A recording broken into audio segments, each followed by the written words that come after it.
G'day and welcome. All right. Getting to my next job. That's the series for today. Yesterday I went and got the, I made a video while I was driving. I put my hat.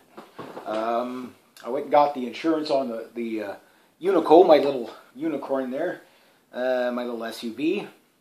Today was the second day I took it to work.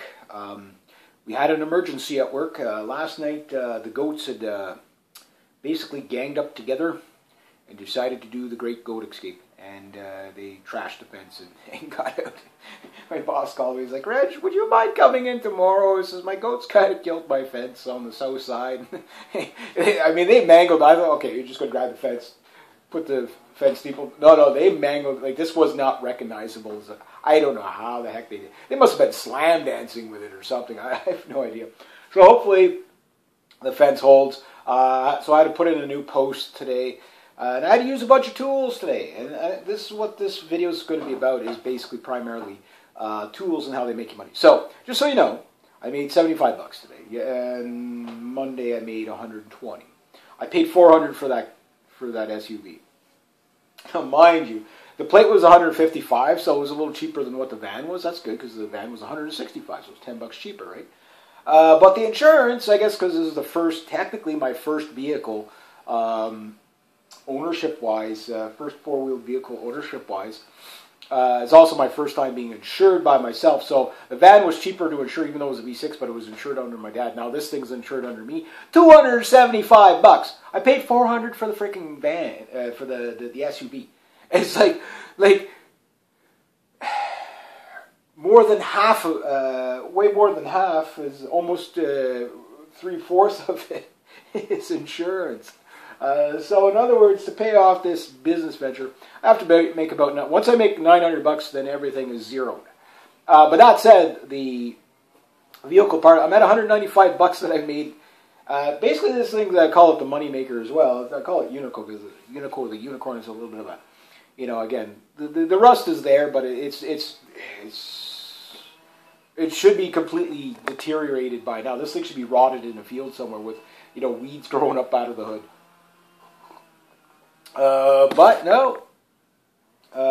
Again, and I was talking to my boss and his wife. She drove it all the time to Toronto and back. And from here, that's like a good 6-8 hour drive from here. She does it once a week or whatever. It still does with the other vehicle, but it's just the idea that they did nothing to it. You know, they get regular oil change and stuff like that. They did nothing to this thing, and it's still running. You know, they put a lot of mileage on it. But that's probably why it runs good. Like, it runs funky. It has old vehicle syndrome. Like, when you start it up, it runs, and like the fuel injection, and as soon as you touch the gas pedal, it goes right down to 0 RPM. And it comes up to about 500. And once it warms up, it goes up to 1,000. It gets there, right? You put the gas in it. The needle, it'll get there when it needs to. You know, it's like, okay, so wait 10 minutes, and then you'll know how much gas you actually put into it. Because you go in, it's like, hey, wait a minute, it doesn't look like any gas went in there whatsoever. Anyway, it comes up a little bit. You know, again, you get 250,000 miles. So, I mean, this thing, the mileage on this thing is the equivalent of going around the planet 10 times. Going around the equator 10 times. That's the equivalent mileage on that thing. It's just, and of course, the horn on it is just horrendous. It's like, I'm sure my cousin stole it out of the Queen Mary. I just love it. My friend's mom was pulling out of the driveway this morning. She's like, what the hell? And then I seen one of the local mechanics. He was driving back the other. I saw a struck. I was like, what the hell? I love that thing. It's just, the horn is worth for. Like, who would allow me to be in charge of a button that annoying? Like, who would be that irresponsible to sell me something like that? Like, do they not know better? You know. But tonight is also jam night. So I'm going to see if I can get that one under wraps tonight. I'm going to try to put a little extra spice in the performance tonight because I got to bring up my A game. Tools to the job. Tools to the job. Okay, today, I brought a pair of Mastercraft fencing pliers. These fencing pliers are in the I left them in the SUV there. So I paid maybe, I think, $25, $30 for these a bunch of years ago. But basically, no matter, right now I'm looking at it as the money is basically paid for itself. But for 75 bucks, these pair of pliers have paid for them with only one use. Now, mind you, I've used them for other things. I used to use them on my trap line, etc., etc. But for one use, it's paid for itself twice. So cheap tools can actually lead you to more expensive tools. So tools and investments. So skills and tools. These are two things that you need to learn how to invest in properly. And usually what gets you is the little stuff. You know, like the chainsaw, for example. That chainsaw today would have been basically paid for itself 4 times if it was just the chainsaw, right? If I just took all the money I made in the past, 1 week, it just, whatever. Now, mind you, I'm not making a lot of money. It's just that everything I have is so cheap, But that's good. A lot of people think they, like for example, they need to have a $40,000 toolbox and stuff like that. And you don't really need that. You need to have tools that are effective. There's some tools. Get yourself a good hammer. Don't buy. You can buy some cheap ones. If you're one of those people that tend to forget things at the job site, hence why I got my saw so cheap. I told the story that my buddy he did roofing a couple of years ago, and there was 2 saws left from this other crew that had left, and they went, I don't know where they were, like in Barrie or someplace like that the next day, and his boss called and said, "Hey, he left 2 saws behind.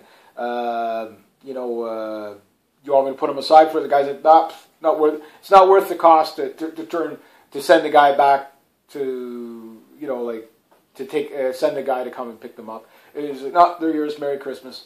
So anyway, my friend took one, and I got one for 50. He sold the other one to me for $50, and that thing is one day paid for itself twice in 1 day's work, right?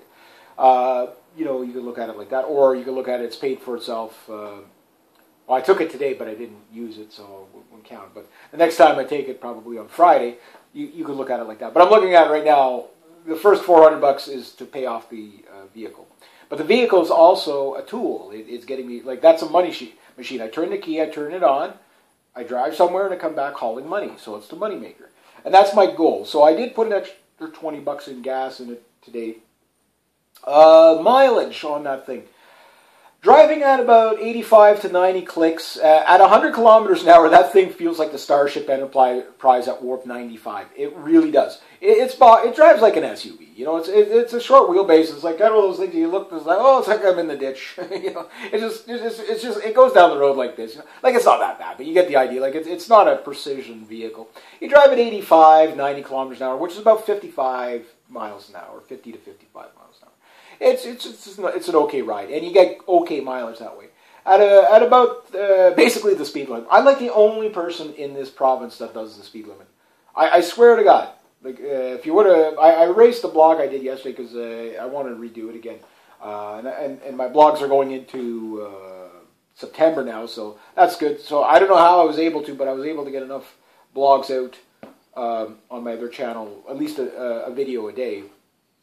But, I mean, there were tractor trailers. You always hear, you see the memes all the time, all these truckers, all these people that pull out in front of us, 30 feet in front of us. Don't they know we can't stop? And I got 2 tractor trailers that are 30 feet from each other. I'm like, you guys know you can't stop. The guy behind, the guy behind the first guy, back off, man. You know what I mean? You give all these other cars shit for doing that. I respect that because I know law of tonnage, right? And I know a lot of people do that. They pull out in front of buses. They pull out trucks and stuff, heavy vehicles that can't stop right. And yes, but don't you guys do it. You know what I mean? Like, it's a highway.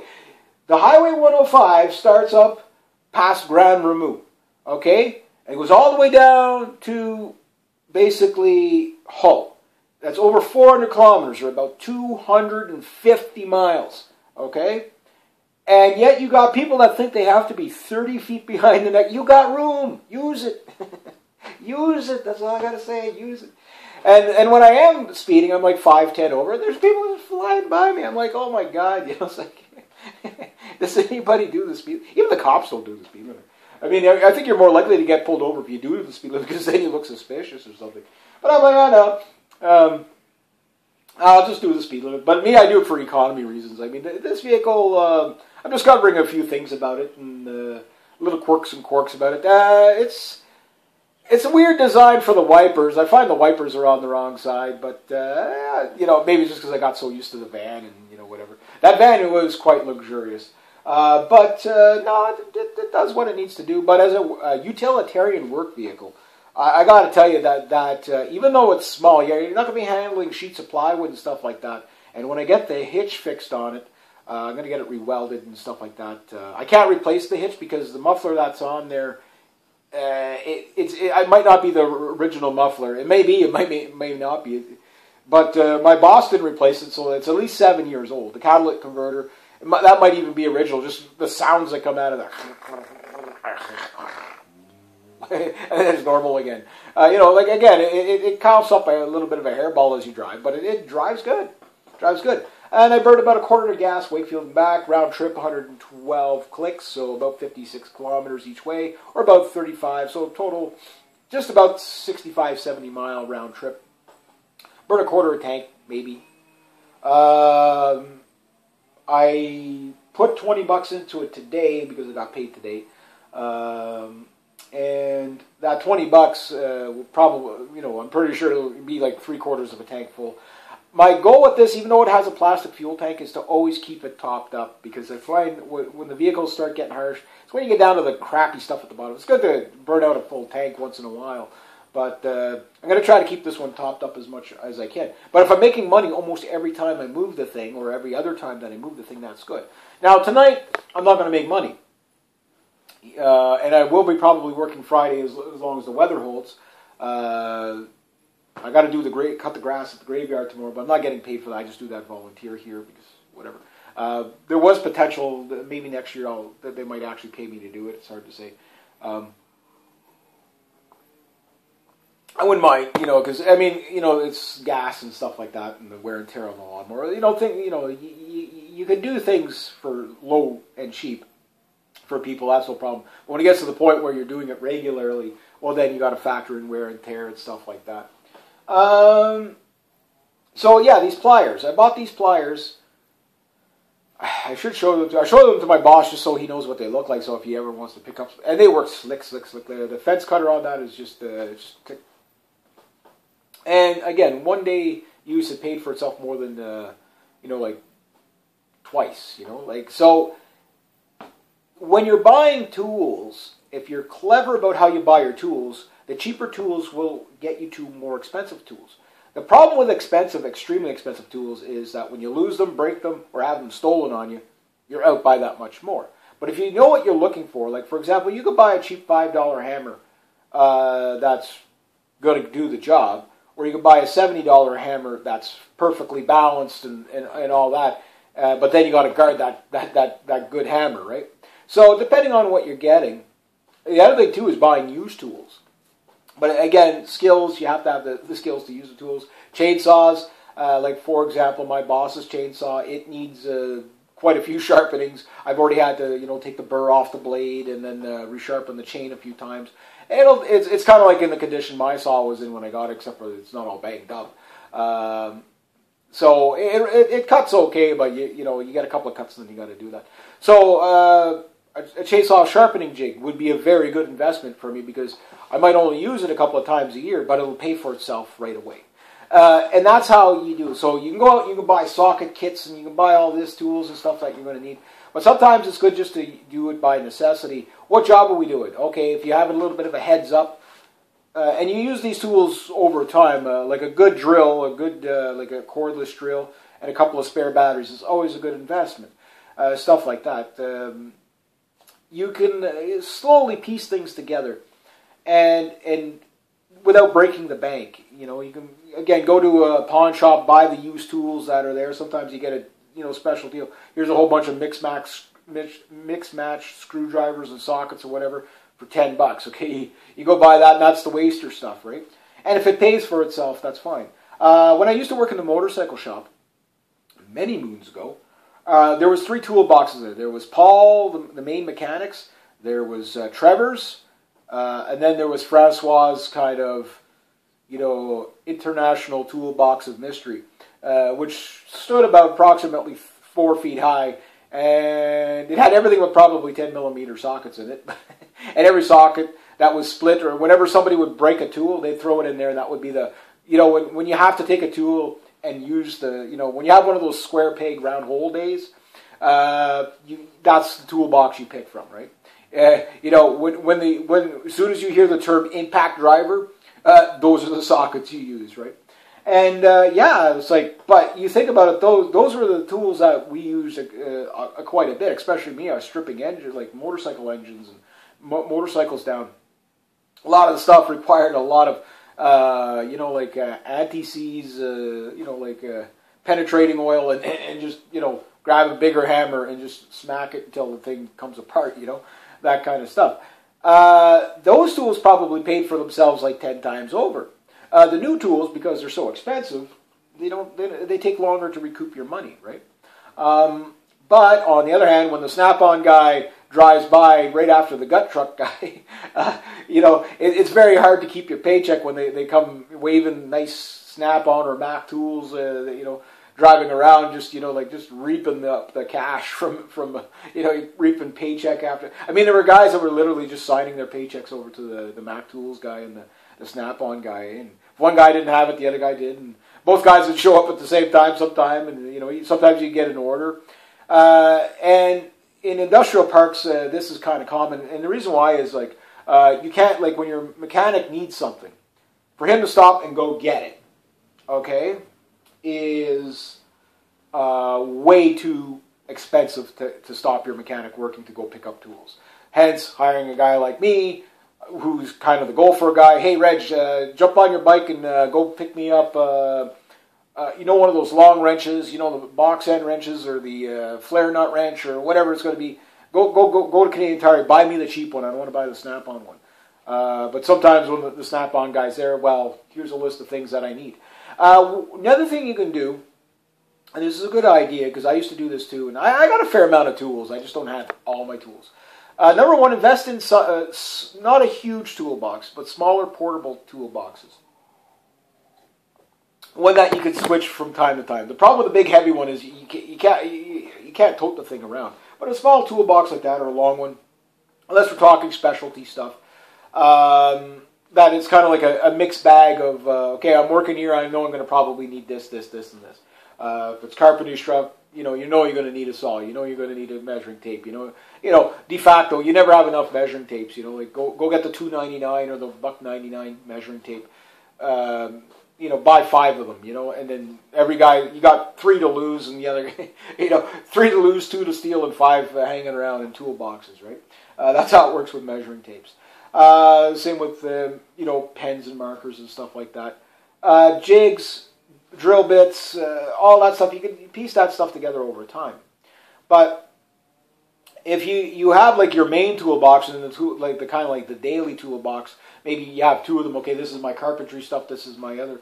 Maybe you have to bring all 3 toolboxes or 4 toolboxes, but you'll find them a lot easier to move around. And when you do have something stolen from you, you don't lose as much. You keep your good toolbox at home, the big one. Or you can have the A stock tools, the B stock tools. But again, there's no point in buying really expensive tools if you're not going to get your money's worth out of them. So it is what it is. New tools work better than older tools, but sometimes it's just good to have your own tools, right? Shovels.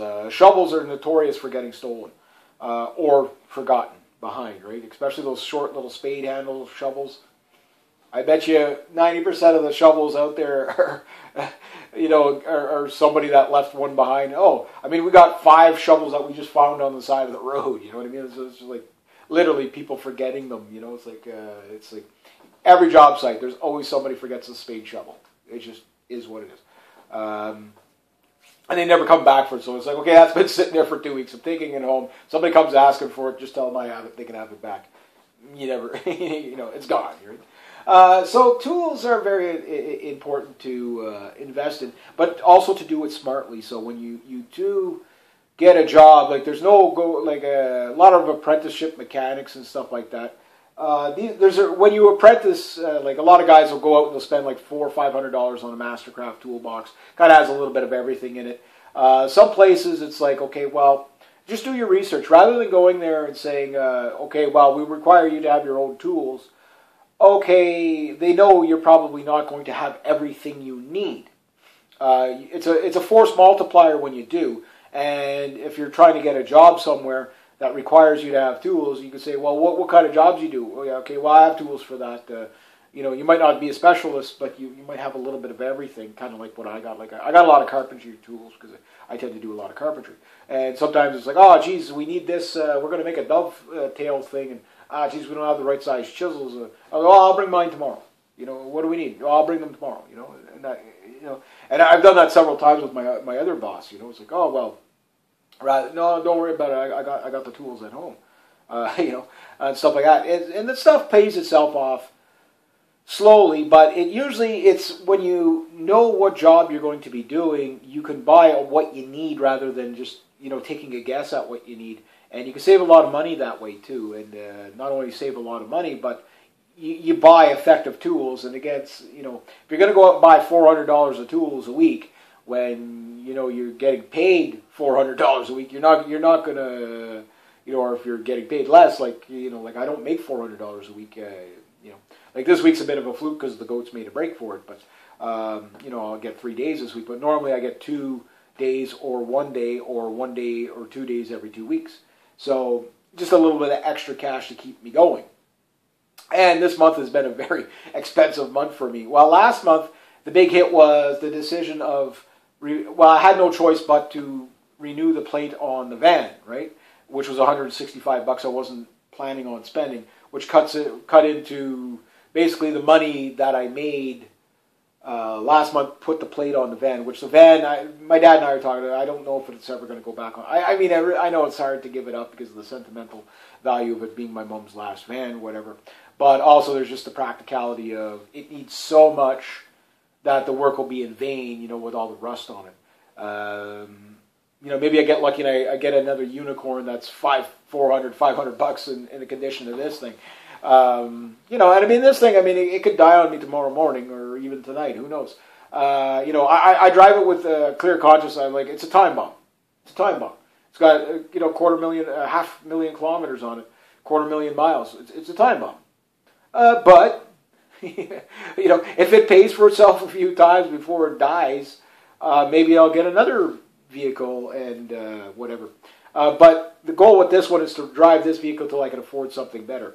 And better isn't always more expensive. Tool to the job is always more cost efficient than the price of the tool. Think about that. And let that one really sink in. Tool to the job. Because there's a lot of people out there, and I've said this a million times, there's a ton of people out there spending $100 to save 10. Buying tools they'll never use, or just tools that they don't need. But they do it because they do it out of the ignorance of not knowing what they need and just, I might need this or might need that. So let's say you're going to get a job somewhere and it will require you to have tools. Well, maybe go talk to the mechanics and say, you're definitely going to need this, this, this, and this. Or maybe it's, it's carpentry. Oh, man, if you can get a skill saw and get this, I got all that stuff. I got it all. I bought a $30 skill saw. I think I used it twice a couple of years ago and it paid for itself. I made $80 a day with a $30 skill saw. It was like, you know what I mean? Like, it was just like, it was a good investment. And I don't know how many days I took that thing to work. And most of the time I didn't have to because it was just like, everybody had, there was 5 of them, 5 of them lying around. So it was like, it was like, okay, if we didn't need it. But if we had one, okay, well, this guy's doing the job, this guy's doing the job. Okay, well, then I'll bring mine, and stuff like that. So it's good to have that stuff, right? It's good to have that stuff. It's like, you'd be surprised what, for today, for example, I used gardening tools to dig a fence post. If you dig enough fence posts and you have a proper fence post, these things cost about $100 to $200. Fence post digger, it's like a big giant corkscrew, goes in the ground, rips out all the roots and everything like that.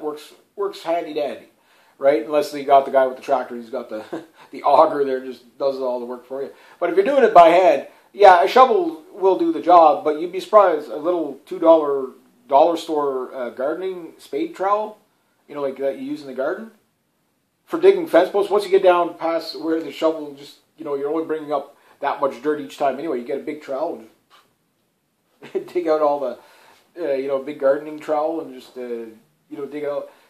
And you do a really good job and everything like that. And the little root snips, $5 of tools there. You know what I mean? Like it just, and you're going to, when it's not that you're going to use them all the time, but when you need them, oh, hey, you got it. So yeah, just a little thing, a little little discussion on it, and skills and stuff like that. But again, it's always nice to have different tools to do different things. And a lot of times, like some tools, like I say, you might only use once or twice.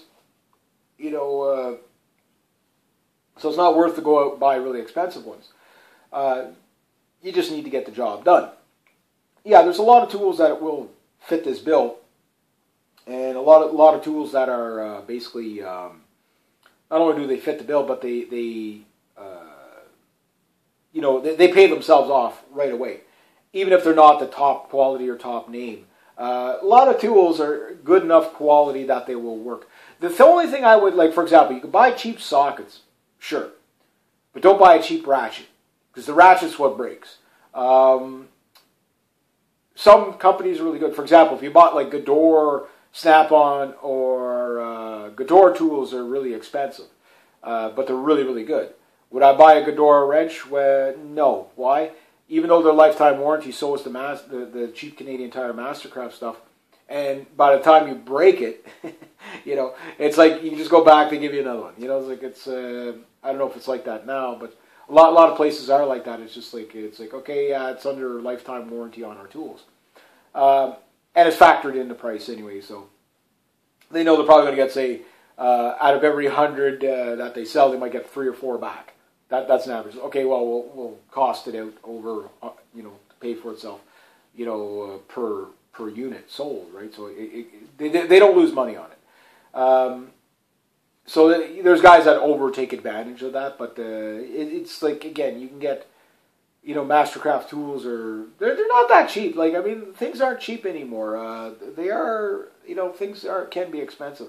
So you got to shop around, but you can get some stuff on. It's all made in China anyway, so and a lot of the Snap-on stuff now is made in China. It's, some of it isn't, but a lot of the stuff too that they got like that. It's all, you got Snap-on, Mastercraft, and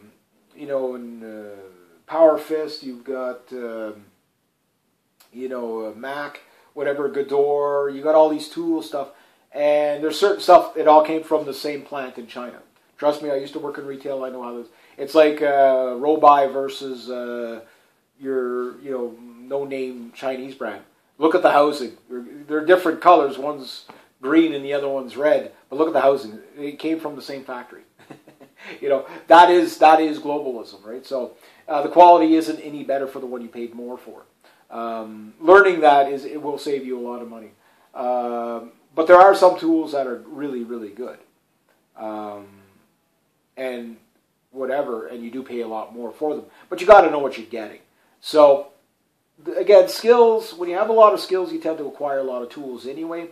But when you are acquiring tools, learning about what tools, again, you always get that guy that's going to be out there, oh, don't buy junk tools, man, you'll regret it, you'll be replacing it 5-10 times. Well, there is truth to that. Don't get me wrong. Buying, you get what you pay for a lot of times. But there's some stuff like, it's just, okay, well, you might buy a cheap hammer, okay, and you use that hammer like 3 times a year. You'll live with it. But the guy using it every day, okay, fine. The guys that can't afford to stop, yes, for them to buy a $700 pass load, that makes sense. Why? Because, being down for an hour is going to probably cost them that much anyway. Your guys are down because, this guy can't do his job, so that guy can't do his job, that guy can't do his job because the tool's broke, right? So that does make sense for those type of guys to buy top-end stuff. It pays itself off within a week or so anyway. But like the guy that, okay, well, I'm going to do like 2 roofing jobs a year. You'll get that. You'll make that back out of your cheap thing before it breaks, probably. A lot of tools. There is a lot of tools out there that are designed to do the job once, maybe twice. And if you get 10 jobs out of it, you're laughing. So yeah, you got to do a little bit of a research. Talk to people that are using the product that you're interested in. There's online reviews for just about everything now. Anyway, but I always found, I got a Mastercraft socket set. We'll say 25, 30 years ago, and I still have it. Most of it, I have most of it. I think I might have lost one or two pieces out of it, but that's about it. Those sockets are still good. They're all small, quarter drive, eighth inch drive stuff. And it's like, okay, it's cheap. It was made in China, but it's like, it does the job for working on the motorbike, stuff like that. I've yet to strip that kind of a socket. Once you get into the tools that you got to manhandle a little bit more, that's when the quality kind of shows itself. But the stuff that's okay, you're going to be undoing, nuts and bolts that are, torqued down to 10 Newton meters or something like that. Yeah, that stuff you're never going to break, If you're a mechanic and you're pulling off wheel hubs and stuff like that, rusted bolts, you're going to break that stuff, eventually. You're going to probably have to get some high impact sockets. But again, the guy who's going to be using hand tools or a ratchet, impact sockets are overkill for you. Why pay the extra money? The guy that's using the air gun all the time, using regular sockets, you're going to bust them all. You know what I mean? So maybe you invest in a good set of good sockets like that. And again, whatever the tool is, it's just, I like it when I can, kind of say, well, today I made this much, and this was the tool I used today, and it's like, okay, well, that tool owes me nothing. So hopefully, by the end of this week or next week, or possibly the following week, my vehicle will have paid for itself at least once. And then hopefully within 3 or 4 more weeks, the insurance covers the insurance and everything for next year. That'd be nice to recoup that money that fast. Again, it doesn't normally happen, especially if somebody goes out and buys, say, a brand new truck or a brand new car, or even a used car that's 10, 15, 20 grand. Yeah, you don't recoup your money very fast on those things. I get that. But at $400 vehicle like that, again, that little unicorn, it's going to be a guaranteed moneymaker. Well, not guaranteed. I mean, again, it could break the next time I take it out. But, if it doesn't, it's really, really, really, really a good deal. So when you invest wisely, and I get that when you have the money ready to go, it's a lot better than when you're struggling along. And I'm still struggling. I mean, it's going to take me a while to get ahead.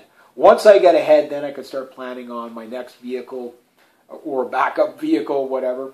Who knows what it's going to be? But the next vehicle, I want to take my time on it. I'd like to have a place to basically, if I didn't already mention this, is take a vehicle, bring it inside like a garage or whatever. I don't care if the garage is heated or not. It'd be nice if it is, then you can work on it throughout the winter. Pull all the bottom stuff off of it that needs to get out of the way so that you can work on it if you need to. And just completely derust it. Just completely preserve the vehicle so that when you use it, it's you just can use it all year and just not have to care about getting on top of the rust and all that stuff. It'd be nice to have that, kind of thing. But my next vehicle, I don't know what it's going to be. I would like to have a car. Everybody's wants to hang on to their cars because if they're any good at all. Because around here, trucks and SUVs are useful. But if you have to travel any great distance, that's one thing I'm lucky about. I don't have to travel every day to work and back. I literally live less than 5 minutes drive, or maybe 10 tops, to my boss's place is back. So how much gas does that burn? Next to nothing, right? And it's most of it is a 50 zone. So it's I'm not driving fast. I'm running on fumes, you know what I mean? It's I could drive it on fumes. It doesn't matter. So a tank of gas, I've put $60 in it the very first day I got it. I put $20 in it because I'm going kind of far tonight, and even though I think I could probably make it there and back, I didn't want to run the tank too low, just in case, because by the time I come back, there's no gas stations between here and there that will be open that late at night, and I don't feel like sleeping on the side of the road, so I'm pretty sure it would have made it there and back, but I decided to just top up, and that's fine. So maybe if I'm lucky and I get myself a gig tonight or see when the next available, maybe might be 6 weeks before you can book a gig there. Depends how busy they are and if they pay, you know. If they don't pay well, I'll just do maybe 1 or 2 more jam nights and then look for another place. But I do want to get my live act back together. And again, my guitar, the tool for the job. Let's talk about that guitar. I'll finish on that one.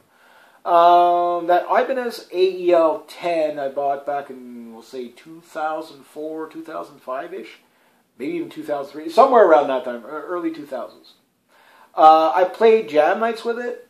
I did a couple of gigs with it. It was $400, and then the gig bag, and then whatever the taxes were. So probably well under $500 that I had in there. Well, I can't remember. The guitar was like $350 or something like that, so whatever it was. So it was around $400 for that guitar, give or take a couple of bucks. And it's already paid itself off like probably twice, maybe 3 times. You know, like it's not the best thing in the world, sure. But you can see how, you know, that tool is a good workhorse. It produces. Whereas if the guy last week for the jam night had a Gibson Hummingbird on stage, I know he paid at least $3,000 for that. You know what I mean? I think they started off at $2,250 for the base model or something like that. So that's a very expensive instrument. That's going to take him a long time to recoup that. But if he records with it, and he plays all the time, even if he doesn't make a cent off of it, it's a dream instrument to have. You know, maybe not for everybody, but for a lot of people. And because of that, you know, you don't mind spending the money. My Gibsons upstairs, they're not going to go out to a bar unless I'm going to be making like, you know, $100 to $500 a night. You know what I mean? Like it's like, and yeah, you can make that. This guitar, I mean, you know, if you get paid, say, anywhere from $125 to $300 a night, which is not that impossible to get. It's a little harder now. You got to, you know, you might have to travel a little bit further to get those gigs, but once you, it's kind of one of those things. Once you find the little unicorn pub to play, which okay, yeah, there's just enough. They have enough people there that they can keep it going and pay the live acts. Yeah, no problem. But a lot of bartenders around these parts, they're good in terms of selling beer, but they're no good in terms of understanding how to bring people into the bar. Like, they don't understand that, okay, when you have a bar, yes, you're going to have music playing, but you need to have a good PA system if you want to have bands play. Because if the band doesn't have to bring their own equipment, you're opening up your stage basically to a lot more people. And you'll always say, oh, yeah, but a band's too expensive to pay, or whatever. Yeah, but you can always find the guy that'll do it for $60, $100 a night, whatever, local, whatever, and you'll come in and play on the weekend, and he's probably going to make you $600, $700, $800, $900 to $1,000. Maybe paying him $300 is not quite so bad then, right? And then it's like, well, yeah, but we can't get the clientele in. Yeah, but it takes time. You know, when people know that there's something going on a regular basis, they tend to show up. When it's like once in a while, you know, okay, well, it's like, oh, well, somebody played there last week and there was like 8 people in the pub. Or whatever, there's 8 people. The same 8 people that are there since 1942 in the pub. You know, the bar, the pub, whatever. Okay, yeah, but then they start talking, saying, oh yeah, they had such and such, and then you come back the month later, you play again, but this time you advertise it, this time there's 32 people in the audience. Why? Because, oh, well, we heard there's going to be something going on.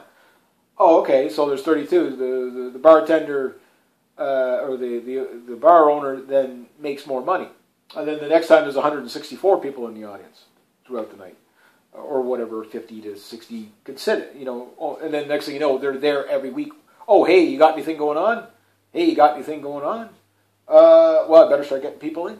And I can, why? Because I got my own PA. You know, a bar that buys its own PA system, not stereo, whatever, yes, you can have that too, and you hook it into the PA. But the bars that buy their own PA do well. Why? Because people can play there. And when they can play there, people can make money. When people can make money, they draw a crowd. And a lot of times they'll bring crowds with them, etc., etc.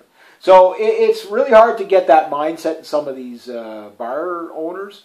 But the ones that understand the concept of it is that you need an attraction. Dart nights is an attraction, but you can only do so many nights of dart nights. You can't do dart night every night, and, you know, unless it's a really specialty place that everybody just completely loves darts that much. You do need to be able to bring people in. But if they don't have a PA, then it's like, okay, well, Nobody wants to play there because it's like, well, I got to lug all this equipment, right? So that closes off a lot of opportunity. So to me, that's one thing I look at about this guitar I got. It's a good jam night guitar for that very reason, that it's cheap, it's easy to tote around. The one-man band thing I can actually make a little bit of money with. It's just, will it be the Cafe 1870 that I start with? That's my next job, is getting a gig. That's my next job. So if I can make enough money with this to get me to my next job, that's what it's going to be. And then, then you're not just trading time for money the same way, like 15 an hour or 20 an hour. What you're doing now is that you're paying for a gig. It's like, okay, you go, they pay you whatever it's going to be. Which then, you play this place and you do really well. Well, they might recommend you to another place. And then next thing you know, you can set yourself up a circuit. My goal would be to make 300 to 600 a month just with music. If I could do that in 2 to 3 gigs, between 200 and 600 a night, that would be great. The 600 a nights are very hard to get, and you can get them and stuff like that. But you do want to get your act really good before you do that. So I mean, I got to work out a little bit of cobwebs and stuff like to do that. But as soon as I do, like the Heart and Crown, my goal is to be playing at the Heart and Crown. I won't say by the end of the year because we're in August, and the idea of going there, but you can make like anywhere from $1,800 to $3,500 a night there. But you might take you 2 years to get a gig there.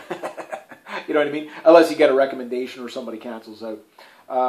But if you could set it up, in advance, and it's like, okay, well, see what's required. Say, well, I've been playing here, here, and here, and here. Whereas say, well, when was the last time you played? 20 years ago. or 5 or 10 years ago was the last time I did a gig. For me, I don't know when the last time, I think 2009, 2010, maybe 2011 was the last time I did a gig. So that's way too long. That's way too long. So, yes, I know the next time I play live, like a full show, that I will do well, and the crowd's going to like it, and everything like that. But there's going to be a few things that I have to work out. And that's what I'm using these jam nights for, is just to work out, if you get used to, stage volumes and stuff like that, which is different. You have to be a musician to understand what I'm talking about. Like when you're jamming in your room with your own PA, no problem. The sound comes right back to you. But when you're in a room that, for example, the sound doesn't come back to you, or the room is full, the room is empty, the windows are open, the windows are closed, it all makes a different thing. It makes something different, right? So you got to get used to that a bit.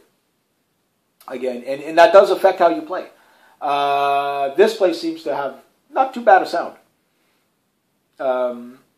So yeah, if I can play there and impress the owners enough, or whoever's in charge of managing, who knows, maybe I'll do the host night one night. That'd be kind of cool. The other thing too is to make sure that whenever I go on stage and stuff like that, like right now I got one acoustic guitar that I can use on stage. So if I break a string on that, that's going to be kind of a bit of a pain because you don't want that downtime of a broken string. So my next guitar is going to have to be an acoustic again, and it doesn't have to be a crazy expensive one. In fact, I prefer, the better sounding guitars.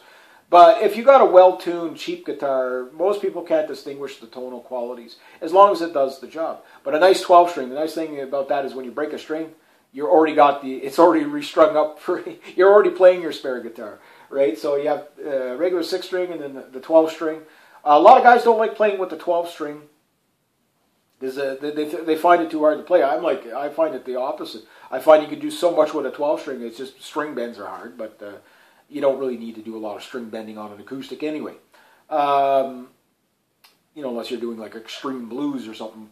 But yeah, things like that. So my goal with this guitar is to make me enough money to pay for the next guitar. But if I make enough money with this, I know it's low priority on the list. But if I can make enough money, I will probably buy a secondary acoustic just so I can start gigging. And then, okay, I've got a backup guitar. Then I can work on the more expensive stuff as money comes in. So right now, the little job I have, I don't know how long it's going to last for. I got to take that in consideration. That's why I don't spend stupid. I'm trying to get stepping stones to other things because, again, as the weather goes bad, maybe I might only work once a week, once every 2 weeks. That's gonna, that's gonna throw me back a bit. But on the good note is that even though I spent, we'll say last month was $165 for the van, right? Which sopped up pretty much all the money I had made from the previous month that I had left over, which was I had about 200 and something left over. Then I made what I got with the donations, what I got with the, from YouTube, and then the little bit I made from this little hobby farm job. I made about 400 and some odd from, what did I make with that? Or 380 something. I think so far I made something like, I made, August has been a pretty good month on that. I made 120, about 260. So what was I at? 260, 360, 380. And then today I'm at 455 so far is what I made.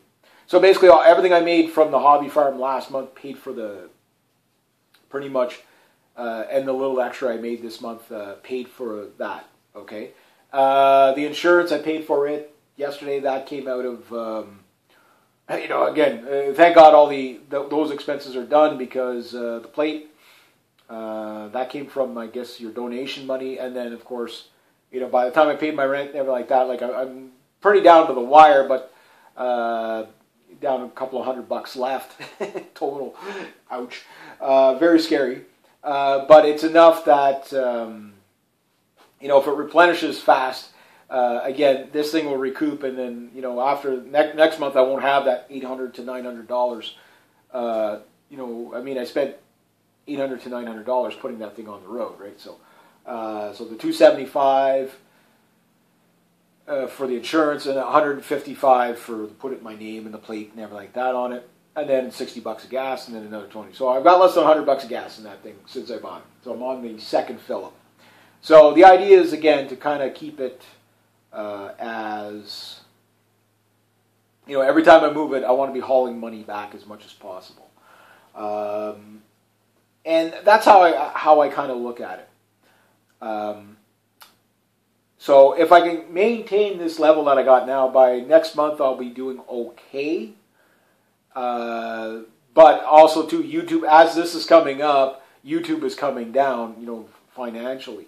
Somebody asked me about the YouTube monetization. I'll cover that in my next update, but no, I'm going to keep it monetized until I'm stable again, because I can't, I can't, like, yes, the ads are there, and yes, they're not paying as much as they should. They are censoring that way. I get that on the other channel. But on the other hand, too, again, until I can get, unless your donations can save me, that's one thing, unless these jobs, they can save me financially. Like right now, I'm, again, still on the wire. I'm not out of the hole yet. I don't have any major debts, so I'm lucky that way. But I just got lucky with this thing. That's the only thing in the sense of finding a cheap vehicle that still runs. But again, it's a time bomb, so can I make enough money to buy my next vehicle before this one dies? I don't know. It is what it is, right? And you got to ride it, because if it goes, well, then I'm back to square one again, and I'll be, the amount of opportunities that opens up for me for work that's why it's such a good investment. So, yeah, I guess I'm babbling now, but it's just an interesting video to make. So, thinking a little bit differently of how you're making money and stuff like that. Online is going to be one of those things that making money online in the near future for me is one of those things that it's going to become a side income. It's not going to be a main income. It's just the opportunities are drying up on social media to make money, for doing what I do. Unless I can get enough, subs here to monetize this channel again, it will basically, relying on the real world to make my money, which was something I wanted to do anyway. I wanted to kind of step away from the YouTube thing a little bit as a main income. just because the vulnerabilities of it. Like, I mean, it does look like YouTube is trying to find ways to get away from monetization. It just seems like, you know, I mean, on the same site where they monetize people, they also offer you a paid subscription that gets rid of ads. So, like, which is it, right? You know, like, do you want to make money with the ads, or do you don't want to make money with the ads? Or is it you just don't want people to make money with the ads? And I don't know. Trying to figure out, I mean, these people move the goalposts so many times of what they stand for. You can't follow it. It's not reliable that way, which is too bad. So you got to find other sources of income. So assess your skills. Look at the tools you might already have kicking around. Make inventory of it. And if you just kind of do a little bit of research of whatever job you're going to do, so that you can make sure that when you do buy tools, that you're not buying tools just for the sake of spending money. Again, spending $100 to save 10. Buy stuff that's effective for the task at hand. It's a little slower to do it that way, but when each tool pays itself off a lot quicker, whatever the tool might be. I do look at a vehicle as a tool. And when you start looking at them like that, you tend to, try to, like, again, I'd love to be able to just jump in on the bike or the SUV and just drive around all the day. That would be great. But again, every time I burn fuel, it's got to have a purpose at the end of it. Which again, get you to your next job. So I'm going to leave it at that. So there we go. So make sure you subscribe. Hope you enjoy this kind of content too. I know it's a little bit long, but these are fun discussions to have. So providing the goats don't make the great goat escape again, I hopefully am done with the fence part.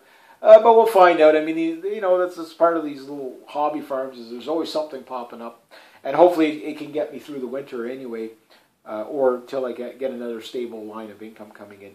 Multiple streams of income is my goal. Because in this day and age, you're just not going to get rich doing anything else. So, I don't care if I would settle for, just not being on the wire every month. It'd be nice to be able to get ahead a bit. And it's nice when you see your tools pay themselves. And the tools also, if you have the right tools, sometimes they get you the job too. Like having the vehicle, that's really a tool. And it can get you to your job. If you have a welder, that might get you a job. Even if you're not a licensed welder, it might get you a job doing something, somewhere, right? Things like that. Good hammer, good guitar, good staple gun, whatever it might be. You'd be surprised. Like my staple gun, I didn't use mine because he had his own, but I've had to use a staple gun twice this week. And the staple gun I bought, I ended up buying one a couple of years ago just because I was doing so much insulation and stuff like that I bought the staple gun. I think the staple gun was like $8, $10, whatever it was. And I've probably ran 10,000 staples through it already. Paid itself off the first day. You know what I mean? Like little things like that. Like who would think a staple gun? Oh, I need one of those in my toolbox. When you're, you don't think of that stuff. You know what I mean? But when you have one, it's like, oh, don't worry, I'll bring mine tomorrow. It's like, well, I got 5 of them. Here, use one of mine. No, yours are junk. I'm going to use mine. Mine's a good one. It gets the job done. Anyway, there we go. So rate, subscribe, share, comment, like, be true to yourselves, be true to others. Always do the right thing. Have yourselves a great day.